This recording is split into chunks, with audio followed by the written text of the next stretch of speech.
एक गांव में एक सुखी परिवार रहता था। उस परिवार में 3 भाई और एक बहन थी। उनके माँ बाप उन चारों से बेहद प्यार करते थे, मगर बीच वाले बेटे से थोड़ा परेशान थे, क्योंकि बड़ा बेटा पढ़ लिख कर डॉक्टर बन गया और छोटा बेटा भी पढ़ लिख कर इंजीनियर बन गया था। मगर उनका बीच वाला बेटा बिल्कुल गंवार और आवारा ही बनकर रह गया। अब उनके 2 बेटे डॉक्टर और इंजीनियर ने शादी भी कर ली थी और कुछ महीनों के बाद ही उनकी बेटी की भी एक अच्छे घराने में शादी हो गई थी। मगर बीच वाला बेटा अभी भी कुंवारा ही था, क्योंकि वो बिल्कुल अनपढ़ था और कहीं पर मजदूरी का छोटा सा काम करता था। इसलिए उसे शादी के लिए कोई भी लड़की नहीं मिल रही थी और उसके माँ बाप उससे बहुत परेशान हो चुके थे। अब जब भी उसकी बहन अपने मायके आती तो पहले वो अपने डॉक्टर और इंजीनियर भाइयों से मिलती थी, मगर बीच वाले भाई से वो बहुत कम मिलती थी, क्योंकि वो उसे ज्यादा पैसे नहीं दे पाता था। लेकिन फिर भी वो अपनी बहन से बहुत प्यार करता था। अब उनके पिताजी की बीच वाले बेटे की शादी किए बिना ही मृत्यु हो गई। उनकी माँ ने सोचा कहीं अब किसी के मुंह से बंटवारे की बात न निकले, इसलिए अपने ही गांव की एक सीधी सादी लड़की से अपने गंवार लड़के की शादी करवा दी। शादी होते ही न जाने क्या हुआ, अब उसका अनपढ़ बेटा पूरा मन लगाकर काम करने लगा और पहले से कहीं ज्यादा मेहनत भी करने लगा। अब तो उसे कोई भी दोस्त बुलाने आता तो वो उसे यही कहता था कि भाई, पहले तो मैं जैसे तैसे अकेला कमाकर खा लेता था, मगर अब मेरी शादी हो गई तो मुझे अपनी पत्नी के लिए भी कमाना पड़ता है और कल को आने वाले बच्चों के लिए भी तो कुछ जोड़ना ही पड़ेगा। इसलिए दोस्त, अब मैं तेरे साथ नहीं घूम सकता।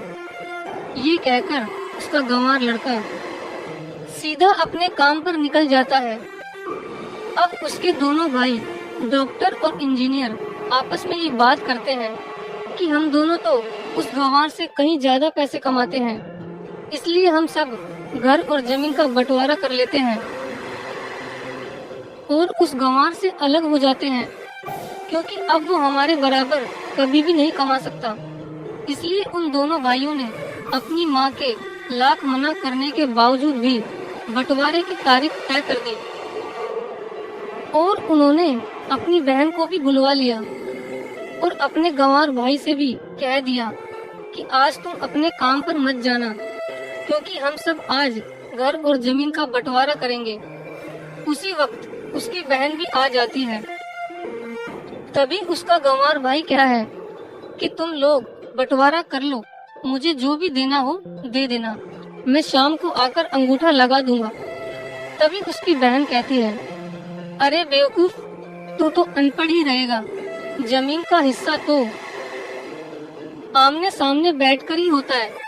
तभी उसके दोनों भाई भी बीच वाले गंवार भाई को उल्टा सीधा कहते हैं। तब उसकी माँ भी उसे कहती है कि बेटा, आज तू काम पर मत जा, बंटवारा तेरे सामने ही होगा तो ही अच्छा है। उसी वक्त वकील भी आ जाता है। तभी वकील कहता है कि आपका सारा हिस्सा मिलाकर 10 बीघा जमीन है और आपका घर है। अब ये बताओ कि किसको कितना हिस्सा देना है, मैं उसी हिसाब से बंटवारे के कागज बना दूंगा। उसी वक्त उनका गंवार भाई कहता है कि वकील साहब, 5-5 बीघा मेरे दोनों भाइयों के नाम लिख दो और ये जो हमारा मकान है ये मेरी प्यारी बहन के नाम कर दो। तभी उनके दोनों भाई और बहन पूछते हैं कि और तू हिस्से में क्या लेगा? तभी उनका गंवार भाई कहता है कि मेरे हिस्से में मेरी प्यारी माँ है ना। और तभी वो अपनी पत्नी की तरफ मुस्कुराते हुए कहता है कि क्यों मेरी प्यारी पत्नी, क्या मैंने गलत कहा क्या? उस गंवार की पत्नी अपनी सास से लिपटकर कहती है कि माँ से बड़ी वसीयत क्या होगी मेरे लिए।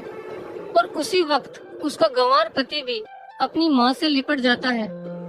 गंवार बेटे बहू की इसी प्यार ने जमीन जायदाद के बंटवारे को एक सन्नाटे में बदल दिया। तभी बहन अपने गंवार भाई के गले लगकर रोते हुए कहती है कि माफ कर दो भैया, मैं आपको समझ नहीं सकी। तभी उसका भाई कहता है कि मेरी प्यारी बहन, इस घर में जितना अधिकार हमारा है उतना ही अधिकार तेरा भी है। और रही बात बंटवारे की, तो बंटवारा नहीं करने से हमारा जीवन रुक तो नहीं जाएगा। क्यों करते हैं हम बंटवारा? क्या हम एक साथ मिलकर नहीं रह सकते, जैसे हम बचपन में मिलकर रहते थे? एक साथ मिलकर रहने को ही तो कहते हैं एक अच्छा परिवार। और उस अच्छे परिवार को संभालती है एक माँ। तभी उसके दोनों भाई भी बहुत शर्मिंदा होते हैं और वो बंटवारे के सभी कागज फाड़कर फेंक देते हैं। और उस दिन के बाद से ही उनका पूरा परिवार खुशी खुशी एक साथ ही रहने लगा। तो दोस्तों, ये थी परिवार और माँ की एक सच्ची कहानी। अगर आपको वीडियो अच्छी लगी हो तो प्लीज वीडियो को लाइक और शेयर जरूर करें। धन्यवाद।